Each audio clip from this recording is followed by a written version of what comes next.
एक छोटा सा बिरहा आपके बीच में प्रस्तुत रही, यही में मंगल गीत भी हो जाए। आदेशानुसार मास्टर साहब गणेश जी के तिलक तो हो गई। अच्छा, तिलक आज होता तो तिलक के बाद बियाह होए के चाही, तो जैसे दुल्हा रहन वैसे उनकर बाराती रहन कुल। हाँ, तो कहना है मास्टर साहब, 4 लाइन भूमिका का भाव है। पुराने जमाना का जब गाना लिखाए तो मन अक्सर तक कव्वाली नजम न लिखाए ज्योति, भूमिका लिखाए तो टेरी लिखाए, नहीं तो धुन लिखाए डायरेक्ट। तो इसलिए कहना है 4 लाइन भूमिका का भाव है।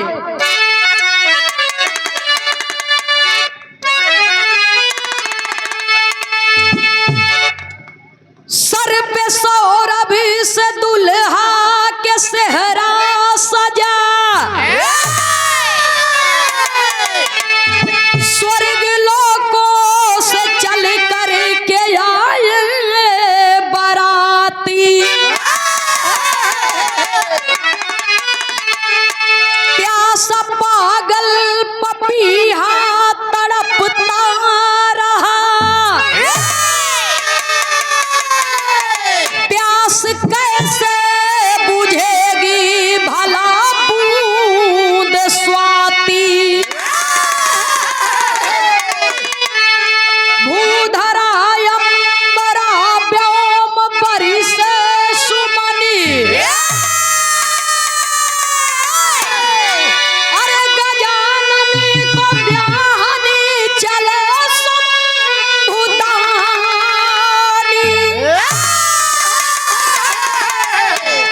दक्ष के गृह मेरी सीधी दो सुता,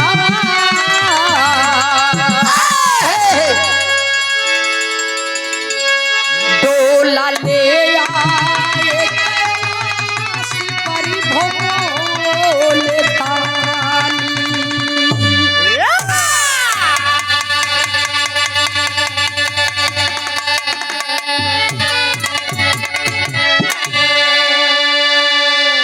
बियाह पर ये मतारी बहन लोग गीत गौ नहीं गावत हुई, गाना चाहे अब कहो चाहे तब कहो, जो पहले के समय में हमारी माताओं ने गाया आज भी वही विवाह तिलक में गाई जाती है। तो इसलिए हमार मतारी बहन लोग गावत ही दुल्हा के रूप देख के, दुल्हा के रंग देख के का गावत ही मास्टर साहब। ये पारंपरिक गीत है, ये हमारे हिंदुस्तान के सौधी मिट्टी की गीत है। ई न कबो पुरान भाई बन न कबो पुरान होई। मतारी बहन लोग गावत ही, कैसे गावत ही? अरे किया तुहाई हाया दुल्हे सजावा के ढार, किया तो हई गढ़ा रे सोना।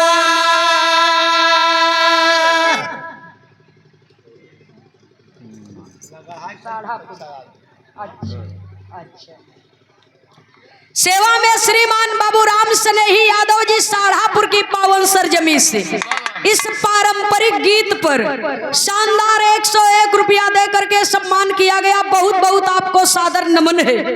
वर कन्या चिरंजीवी खुशहाल रहे, प्रेम का रिश्ता सदैव हरा भरा रहे। जय श्री कृष्ण। हल्का सा तनी सा एक पत्ती रच के मन के बढ़ जाए। हाँ, ए मन कोरस ज्यादा नहीं बोलेगी।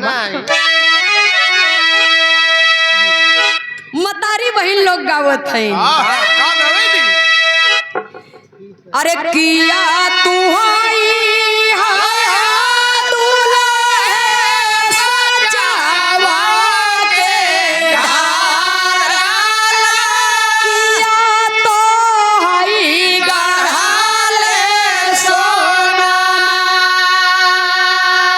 नहीं हम हई सजावा के ढार, नहीं हम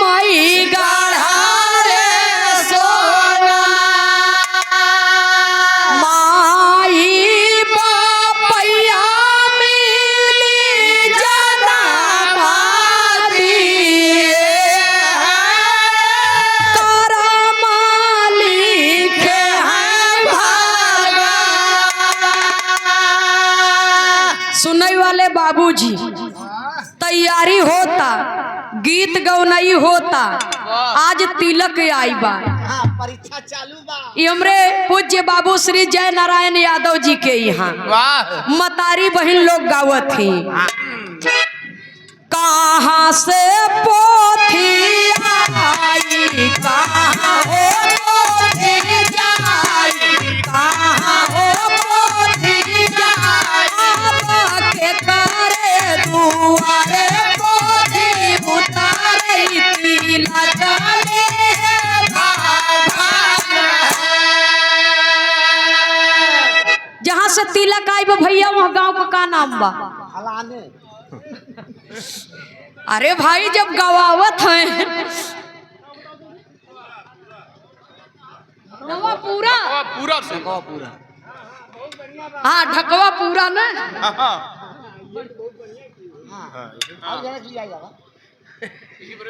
दूल्हे बादशाह जी के बड़े पिताश्री पूज्य बाबूजी की ओर से ये पारंपरिक गीत पर शानदार 201 रुपया दे करके सम्मान किया गया है। बहुत बहुत सादर नमन आशीर्वाद की कामना है।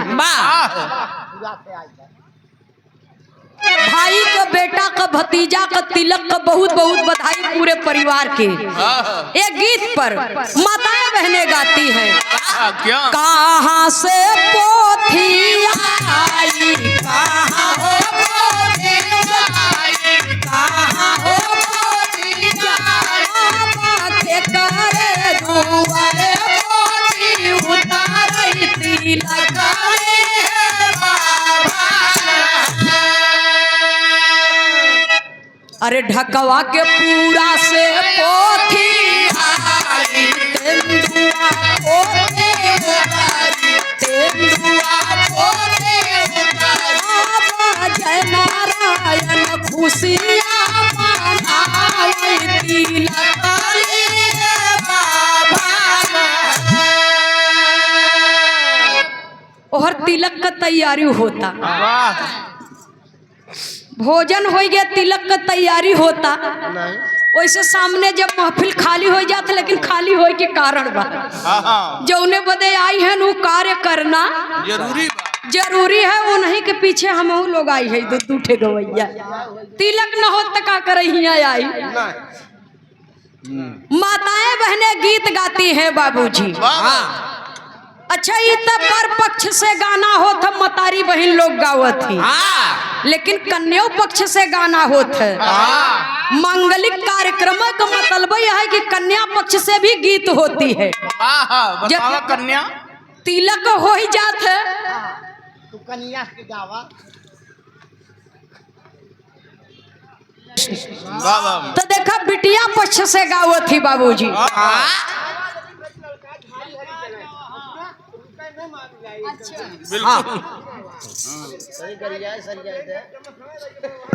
अच्छा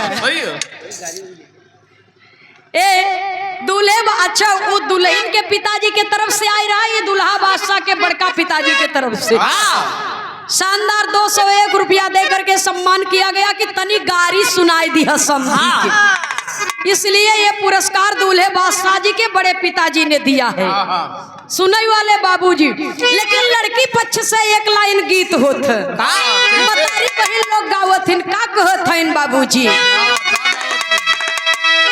अरे ई जलसा होई निकला गई दुआरे पर,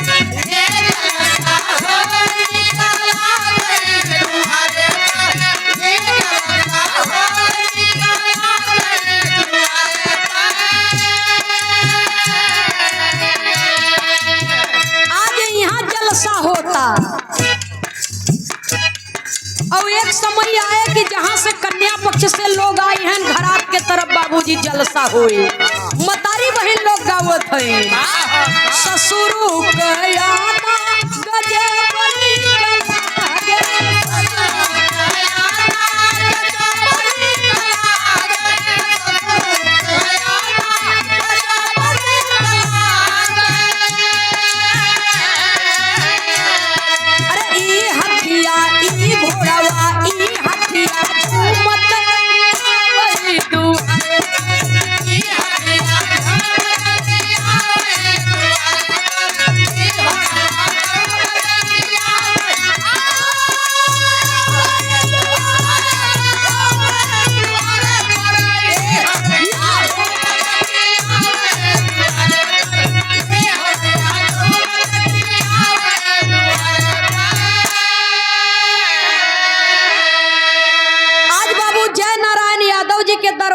बड़ी जलसाई भीड़ जुटी बा, बड़ा निक लागत है, इसका कोई वर्णन नहीं किया जा सकता। अच्छा, दूल्हे बादशाह जी के बड़े पिताजी के फरमाइश बा कि हमारे समधी के गाड़ी गाय दी है। नौका समधी के खैर आपका आदेश बा, तो यहाँ पर 2 लाइन गाड़ी हो जाए तो देखा भोजन भाव भजन सब चलते बा। मतारी बहन लोग गावत ही, पहले गावत ही गाड़ी तो भक्ति गावत ही। कैसे भक्ति गावे? हाँ, नवा नवा समधी दरवाजे आवत ही न, तब मतारी बहन लोग गीत गौनई गावत ही। कहे नवई न कोठरी नवई दरवाजा हो, अरे नवई समाधि घर आए की हाजी।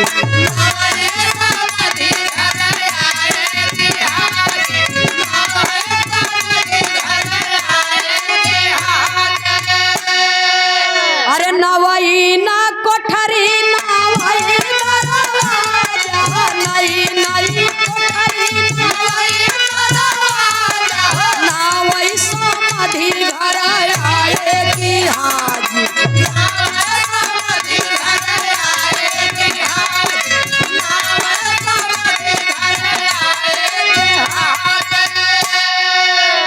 काहे न की पतारी बनी आई हो, काहे न की पतारी बनी आई हो, काहे न की पतारी बनी आई हो। अरे काहे का डोभ भाई की हारी, काहे का डोभ भाई की हारी, काहे का डोभ भाई की हारी। आज प्लास्टिक वाला पत्तल चलता ना, फाइबर वाला बच्ची। हाँ, जो पत्तल वाला पाती वाला आवत रहा, मुसहर बिरादरी लोग बनाए के दें, एक पत्ता पर एक पत्ता ऐसे जोड़ जोड़ हमन सीका खोस के बनवाए। हाँ, वो पवित्र रहत रही। अब बताओ, पाती के पत्ता का पत्तल और सीका मन खोसा रहे तो ओकर दर्जा के था से देत हैं जानत है। अरे सोनवन की पतरी बनी आई, सोनवन की पतरी बनी आई, सोनवन की पतरी बनी आई। अरे चांदी का डोभ भाई की हाथ, चांदी का डोभ भाई की हाथ, चांदी का डोभ भाई की हाथ। मतारी बहन लोग का गाना का कोनो और छोर नहीं बा। एक लाइन और मतारी बहन लोग बड़ा प्यार से गावत, जौन बुढ़िया आजी लोग रहती। हाँ, इहो वो नहीं लोग का गाना रहा, लेकिन जौन दूसर की गोल बैठे वो तनी और बढ़िया से पेड़ के गावे। हाँ, पेड़ के मेहरारू 2 गोल होता है भैया हो, तब मतारी बहन लोग गावे का कहे। अरे जही दीन राम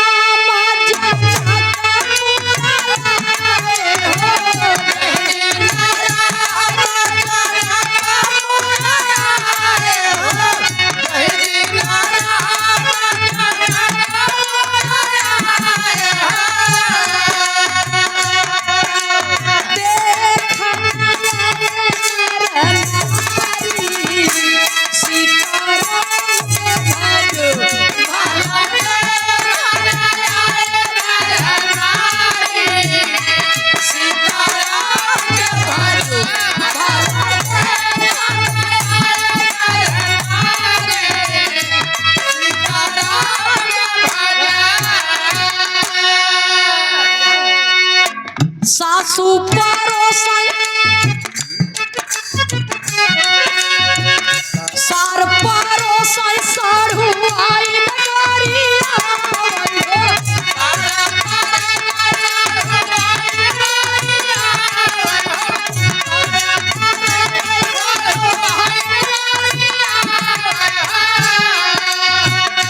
सारा हाजी बजावे उठी सीताराम के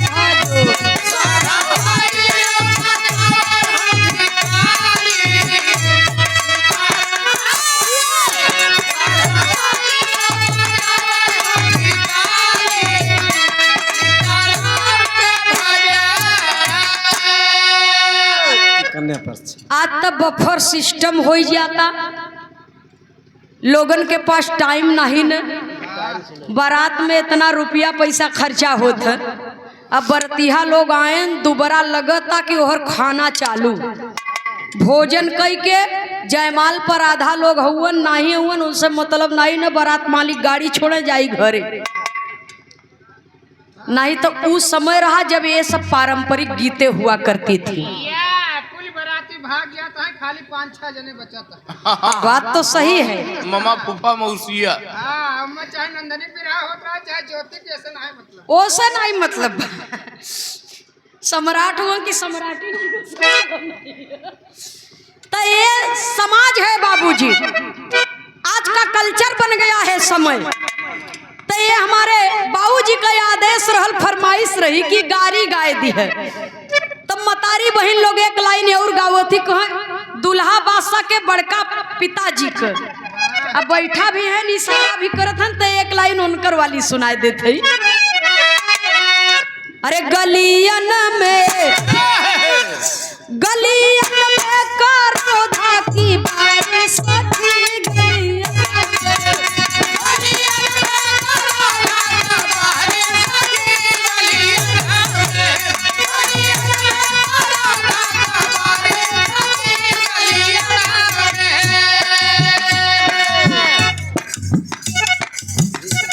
अरे समधी का बहिन करौधा तोर तोर खा झोर झोर खा, कहाँ बोला भातार कहाँ चुनर छिना, जब चलबे उतान तब ले बैनी सार गली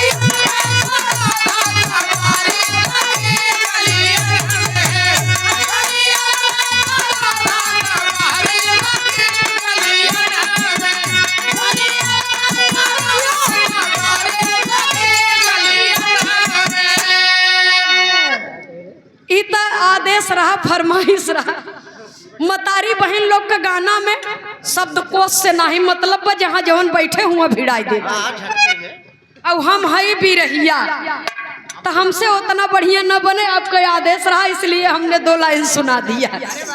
ये प्रेम है बाबूजी, ये सम्मान है, प्यार है, क्योंकि ये परंपरा है भारत की। तिलकोत्सव, विवाह, संगीत ये परंपरा है बाबूजी, और जब तक संसार रहेगा तब तक ये प्रेम की परंपरा चलती रहेगी। तो अब धीरे धीरे जैसे जैसे आदेश आवत रही वैसे वैसे गवात रही, लेकिन बिरहवा में एक लाइन तर्ज का भाव है मास्टर साहब, तब ले ओहर तिलको भी होत रहा है और हमार गाना भी होत रहे। गणेश जी के 2 मेहरारू रिद्धि सिद्धि जब कैलाश पर्वत पर आवत हैं तो सास ससुर के देख के दोनों मेहरारू बतियावत का हैं। तर्ज बड़ी पुरान बा, कैसन तर्ज बा, कैसे हो?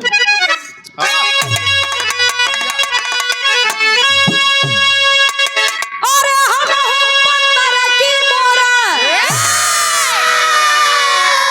हम पत्थर की मोरा, अरे पिया रे सजनी, आई हो रे सजनी, कहा कितना पातर, तब बतावा था जैसे लोटावा का डोरी रे सजनी,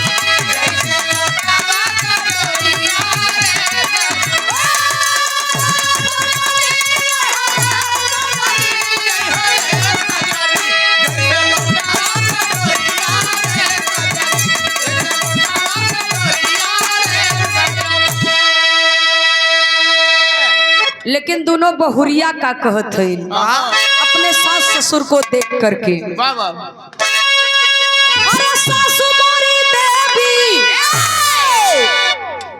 तो सासु मोरी देवी, अरे ससुर मोरा देवता रे सजनी, आई हो रे सजनी, पिया मिलल बासुड़ा रे सजनी।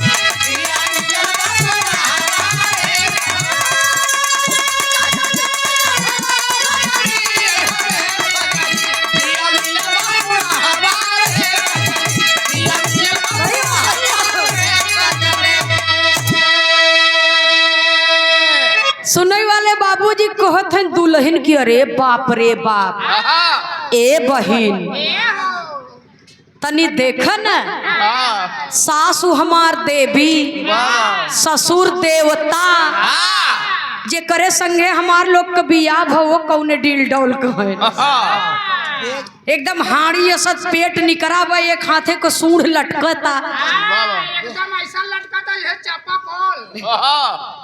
चापाकल का हत्ती सुन ले।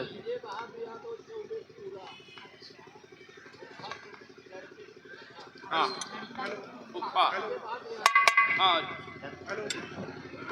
दुल्हे बादशाह जी के फूफा जी श्रीमान विजय बहादुर यादव जी चौबे का पूरा की पावन धरती से 501 रुपया दे करके सम्मान किए हैं।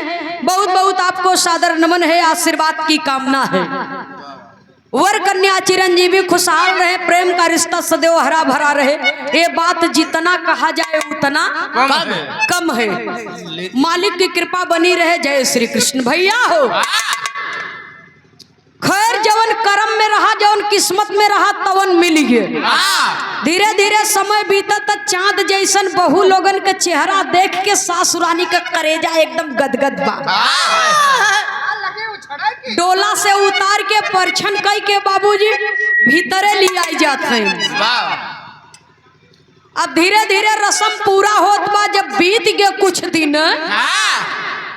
तो दोनों बहिनी में जवन प्यार रहा वो धीरे धीरे सवतिया झार में बदले लगा। एक कई दुल्हा दो दुल्हन कैसे चली।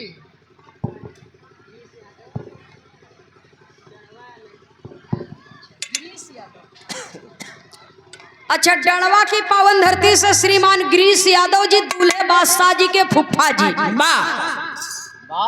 सादर 201 रुपया दे करके सम्मान किए हैं। बहुत बहुत सादर नमन, आशीर्वाद की कामना। जय श्री कृष्ण।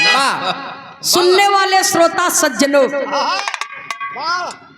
ये दूल्हे बादशाह जी के फुफ्फा जी के दुई फुफ्फा आई गए। अभी कितना बाकी है, नहीं पहचान मिले कब।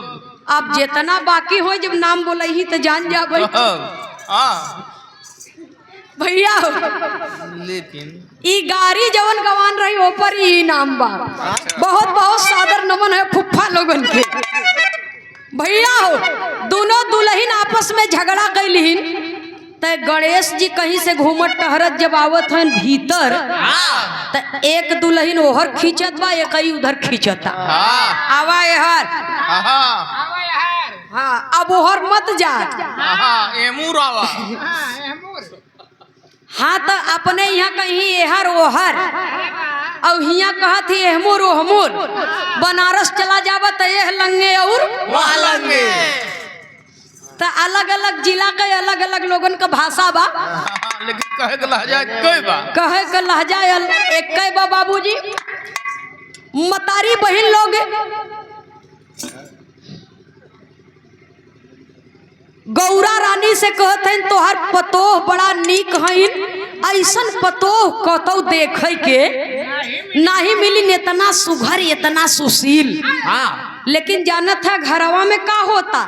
फिर हम एक लाइन तर्ज लगी मास्टर साहब, बुंदेलखंडी तर्ज है, कहना है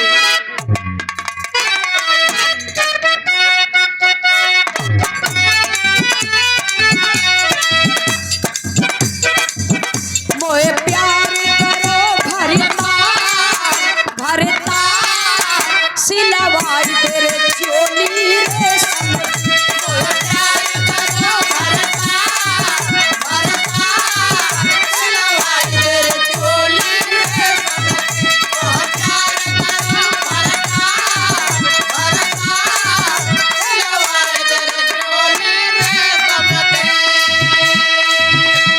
लेकिन दोनों दुल्हन का कहत हई रिद्धि बोली फटका फटका सिद्धि से प्यार करिला।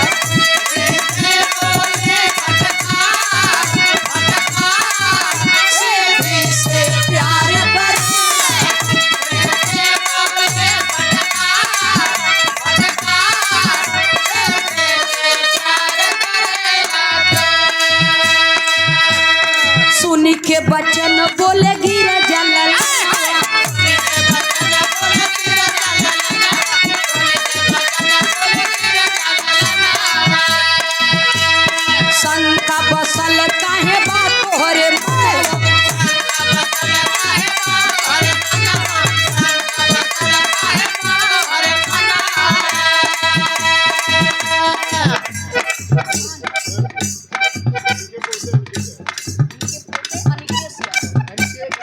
अनिकेत यादव।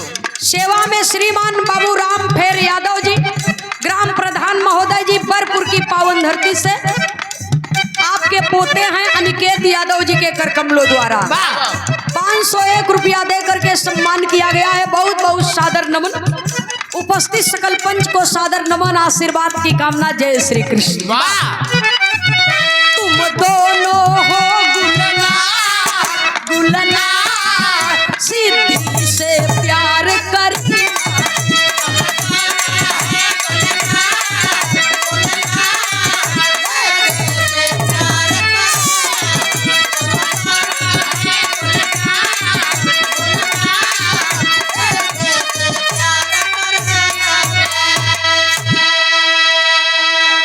गणेश जी कहें लड़ाई मत करो, एक जनी हमारा आँख हो तो दूसर का जनी आँख का रोशनी हो, दोनों जने के बगैर अब हम न रह पाए। अगर एक जने खसक जावे तो मोतिया केवट हमरे हो जाए। मोतिया बिंद अब तक सुने रह सूरदास जी, वैसे ठीक है तर्क लगावत है, चाहे बिंद कह चाहे भैया। बाबा तो देखा गणेश जी कह रहे हैं कि दोनों जने हमरे हृदय के करीब में हो, दोनों जने के बगैर हम अब ना रह पाऊ। एक जने हमार कलेजा हो, एक जने फेफड़ा। हां दोनों जने हम हमरे भैया।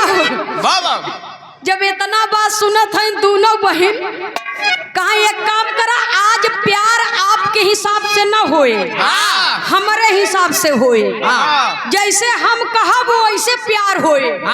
कहे मतलब कहे हम लोग मर्द बनब, तू मेहरारू। तो देखिए हर कलाकारों की अपनी एक पहचान होती है बाबूजी, और अपना अंदाज होता है। तो बिरहा में हमारे कवि जी लिखते हैं, कवि की कारीगरी है, श्रृंगार रस का भाव है और बंदिश भी है। पहले के जमाना में बिरहा लिखा है तो ऐसे ही लिखा है। तो देखा गणेश जी के दोनों में हरारू श्रृंगार करत है, अपने पति को सजा रही हैं। और श्रृंगार करती कैसे हैं?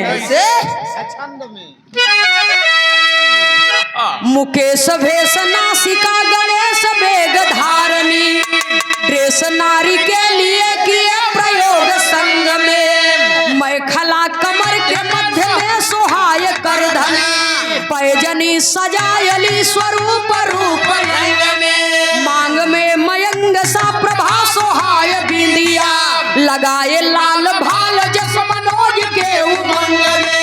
मेघिता दिखा दिया प्रिया के प्यार में फंसे, लसे है स्वर्णहार नौ सिंगार 16 है। सुनने वाले श्रोता सज्जनों, कहा जाता है जहां न पहुंचे रवि वहां पहुंचे कवि। ये सच्चाई है। ज्योति जी ने बहुत अच्छा कहा, माता पिता ने जन्म दिया, गुरु ने ज्ञान दिया। हमारे पूज्य कवि जी श्री खेमराज यादव जी मोछ वाले, जिनकी देन है कि ये बिरहा समाज हमें मिली है। तो मंच से श्रोता भगवान को नमन करती हूँ, कवि जी के श्री चरणों में सादर नमन करती हूँ, जिन्होंने एक अलग पहचान दिया, नाम दिया। सुनने वाले श्रोता सज्जनों, श्रृंगार रुच रुच के करत है, एकदम चुन चुन के। अब बढ़िया सोरहा श्रृंगार 32 अभरण से सजाई दीन, एकदम कचकचवा रूप बनाई दी। और जब सजाई दीन तो कहाँ ये बतावा रहबा कहाँ? बर्दवारी में बिचवा में मोहबाए रहत बे मतलब के। पीछे में रह चाहते भैया नीचे वाला मरीज बना सुनई वाले बाबूजी कहत हैं दहिने रहबा की बाएं, कहाँ दहिने बाएं का? तू दोनों जनी दहिने बाएं हो जा, हम यही रहा एकदम मध्य में एकदम। तब मजा फाटी। सुनई वाले बाबूजी, अच्छा नया नया प्यार बैरी बन गया। केकर बैरी? नींद का बैरी। नया नया प्यार बैरी बन गया, नींद नहीं आवता, रात बीत गई, बोलता ही बतलात। नींद तब आई जब भोरहिया में पुरवैया का हवा चले लगा, तो जागे के समय में सोवत है तो जगबा कौने बेरा? हाँ सवेरे सवेर होई के बाबूजी दिन निकल आई, माई गिरजा जाई के जगावत है। कहे बड़ी फूहर पतो भैन बाबा दिन निकरे भसोवत है। जब ये इतना बात सुनिन खट खट खट खट दरवाजा खटखटाई रही है। दोनों पतो कहा स्वामी अम्मा बुलावत यहाँ उठा अम्मा बुलावत है। और गणेश भगवान जौने वेशभूषा में रहे हाथ भरे के घूंघट काढ़े हाड़ी स्पेट निकल रहा घूंघट से सूढ़ होकर मुनी रही और दन्न से निकले ना दरवाजा खोल के बाहर हो गए। झटका में बाहर हो गए झमाझम चला जा रहा है। एकदम मजमुआ सेंट मार के। माई पार्वती कहाँ अरे बाप रे बाप ई पतो हुआ ई पतो हिया के माईया ई कवन पतो हुआ अब कुछ ही दिन भर लिया आए एकर चाल चरित्र ठीक नहीं बा हमार बौरहाऊ देख ले ही तो इनकर जीवन नरक हो जाए। नैहरे से गड़बड़ बा। और तब तक बाबूजी बाबा भोलेनाथ का नजर गणेश भगवान पर पड़ गई। हड़बड़ी में गड़बड़ी हो गई बात समझ नहीं पाए कभी को बिरहा शैली में टेरी के भाव में लिखना पड़ा। जियो मालिक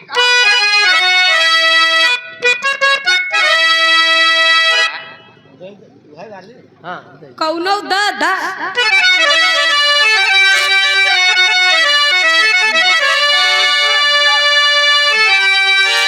अरे राम ज्वाला में श्री गणेश जल गए क्रोधित भय शंभु जब खोला में पिसारा श्री गणेश जल गए।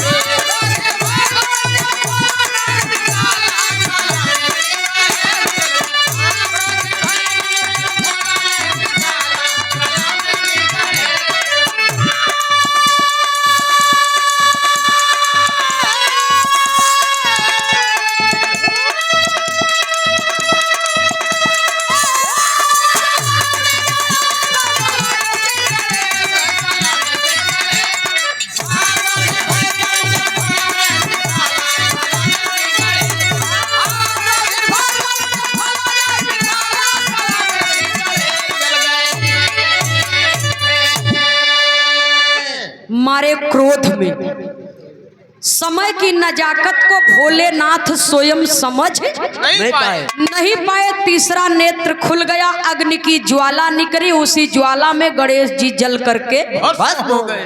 तब असली पतो भीतरी से बहरे निकलत हैं तो अपने ससुर के कहत का है बिरहा में पहपट के लाइन में लिखा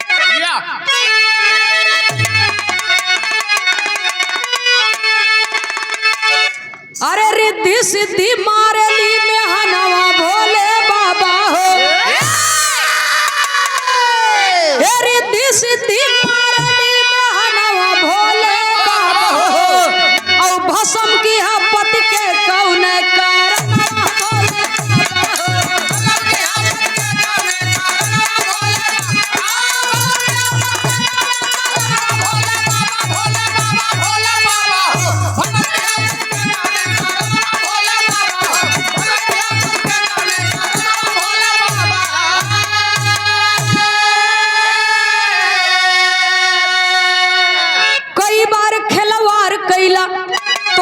त्रिपुरारी हो गिरजा बनी मर्द तुहू बैठा बन के नारी हो अरे पैदा कैला गिनती ललनवा भोले बाबा हो तब न पूरा भदिल का अरे मानवा भोले बाबा हो। ए महाराज कई बेरी धरती पर खिलवाड़ की है दुनिया में। आप पुरुष आप नारी के रूप में माता पार्वती पुरुष के रूप में और उस प्रेम से ना जाने कितना लड़का ये दुनिया में पैदा भयन तब वो आप लोगन के प्रेम करे के हृदय का आग बुझी नहीं हमार तो नैये सुतात रही हमारा जिंदगी राख कह दी है। जल्दी से हमारे पति के जियावा न 33 कोट देवता तो 56 कोट भवानी एक जने के मुड़े के बार बची ना। बाबा भोलेनाथ अपने शक्ति से एक ही रूप एक ही रंग उतना ही मोट उतना ही छोट सेम टू सेम वैसे ही एक ना ही 7 गणेश जी पैदा कर दिए। कहा लय मन से जौन तोहार असली पति हो चीन ही ले। आल्हा में कवि को लिखना पड़ा।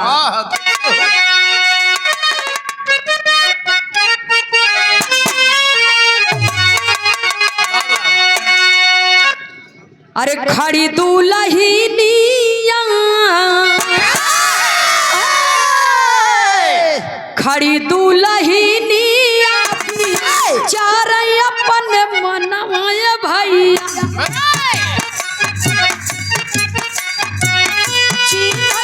सजनवा अपन गइली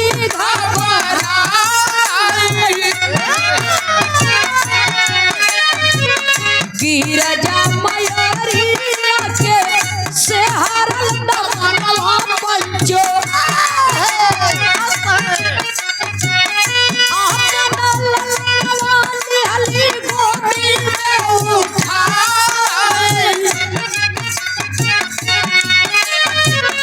बाकी गणेश बचे सोचे भोला तनिया भैया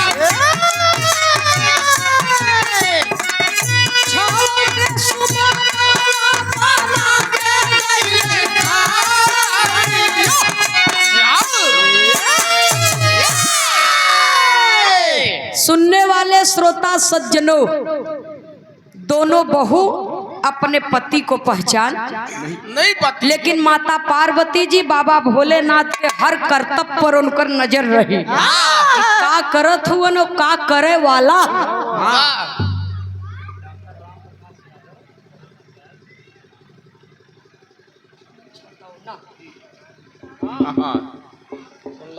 सेवा में श्रीमान डॉक्टर राम प्रकाश यादव जी नगर पंचायत छतौना से ये अनमोल पुरस्कार सम्मान आया है।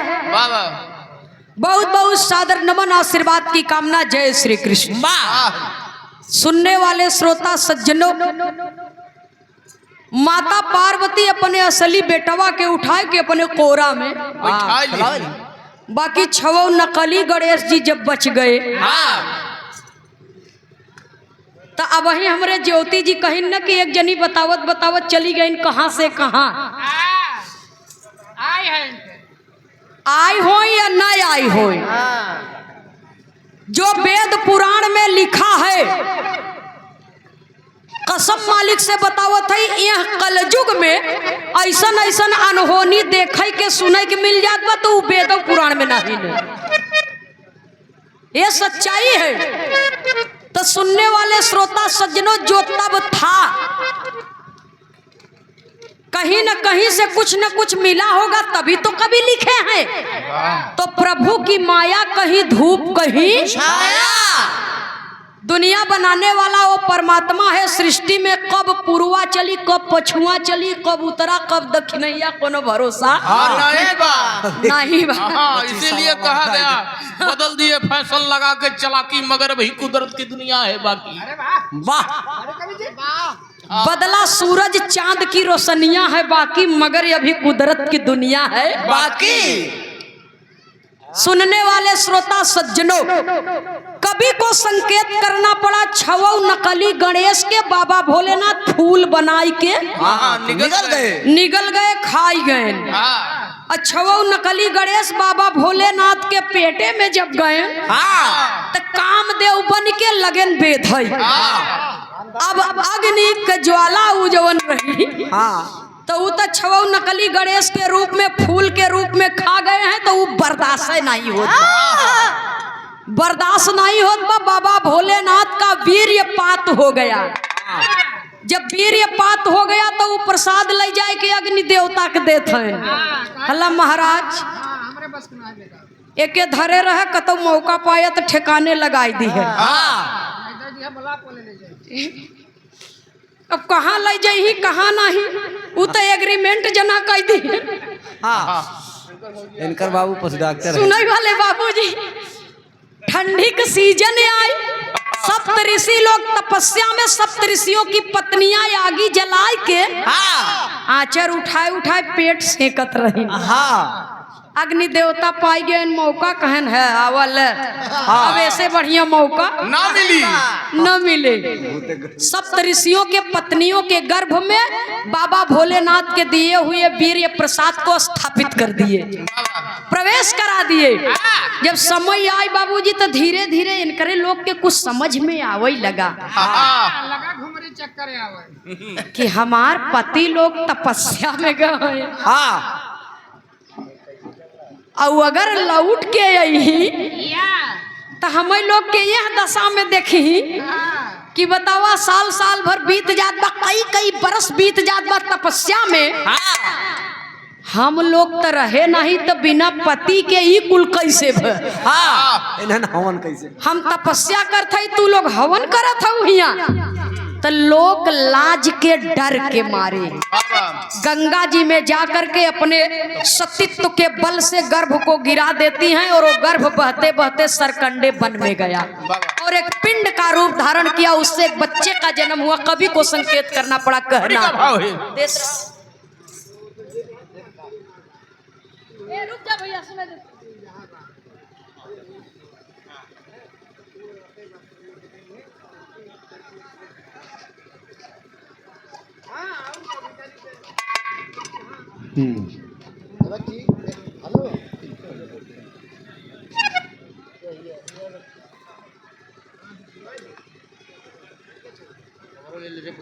लाया